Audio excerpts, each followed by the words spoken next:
Detail చూస్తే కృష్ణా గోదావరి జిల్లాల్లో తెలంగాణకు రావాల్సిన న్యాయబద్ధమైన నీటి వాటాపై త్వరలోనే స్పందిస్తారని అన్నారు బీఆర్ఎస్ అధినేత మాజీ ముఖ్యమంత్రి కేసీఆర్.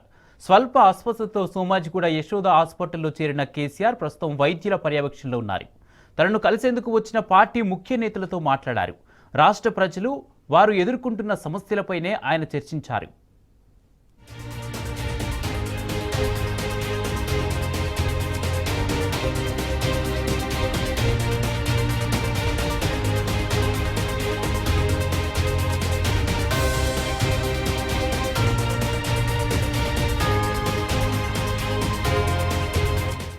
రాష్ట్రంలో పంటలు ఎట్లున్నాయి, వానలు పడుతున్నాయా, నీళ్లు అందుతున్నాయా అంటూ విచారించారు. యూరియా అందడం లేదని చాలా చోట్ల రైతులు చెప్తున్నారని పలువురు నేతలు కేసీఆర్ దృష్టికి తీసుకొచ్చారు.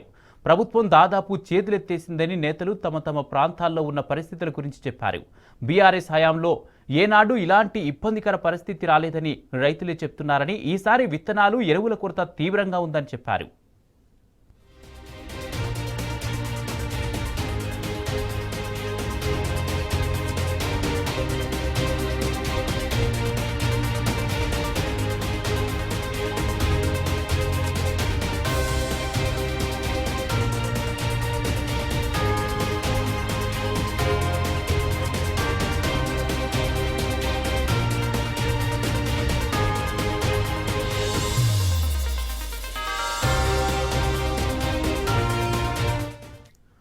కృష్ణా గోదావరి జిల్లాల్లో తెలంగాణకు రావాల్సిన న్యాయబద్ధమైన వాటా గురించి ప్రభుత్వం చేస్తున్న వితండ అర్థం లేని వాదన గురించి చర్చకు రాగా దీనిపై త్వరలోనే తాను స్పందిస్తారని, ప్రజల ముందు వాస్తవాలను పెడతారని కేసీఆర్ చెప్పారు.